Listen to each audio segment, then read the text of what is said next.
The next principle we'll be looking at is logos and stable and public meaning. Logos and stable public meaning. If meaning is intentionally communicative, then the means of communication must be reliable. That means words must signify stable, public, shared meanings. Communication is only possible if words mean the same thing to the speaker and the hearer in a given context. This assumption is foundational to logos in classical rhetoric, where argument depends on shared definitions. In classic rhetoric, argument presupposes agreed meanings. Disputes are resolved by definition. Persuasion collapses if terms shift mid argument. A speaker who changes words' meanings is not reasoning, but manipulating. Rhetoric assumes semantic stability, not semantic creativity. Under natural law, humans are social creatures, ordered towards cooperation, dependent on intelligible communication. Stable word meaning is therefore a moral necessity, not optional. If words lack stable meaning, promises cannot bind, laws cannot govern, testimony cannot convict, contracts cannot exist. This is why the manipulative use of equivocation is universally condemned as unjust. Scripture repeatedly assumes and enforces semantic stability.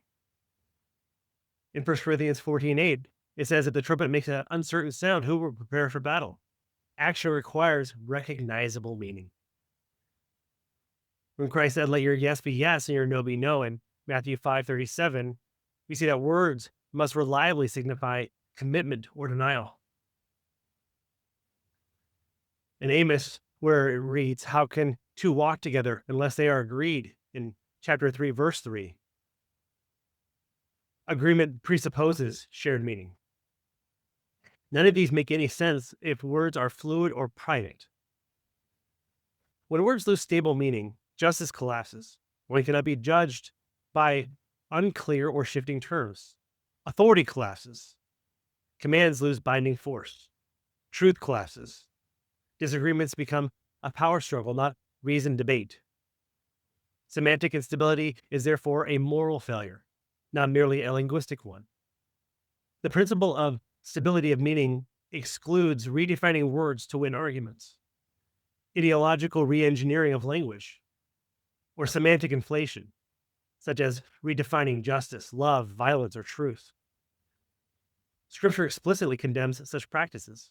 Those who are handling the word deceitfully, in 2 Corinthians 2, verse 4. Or Paul's warning against the use of smooth words and flattering speech to deceive the hearts of the simple, in Romans chapter 16. So if words have stable public meaning, then meaning does not float free from its surroundings. Words must be interpreted within context, which will bring us to our next principle. The third principle, the fact that context determines the sense.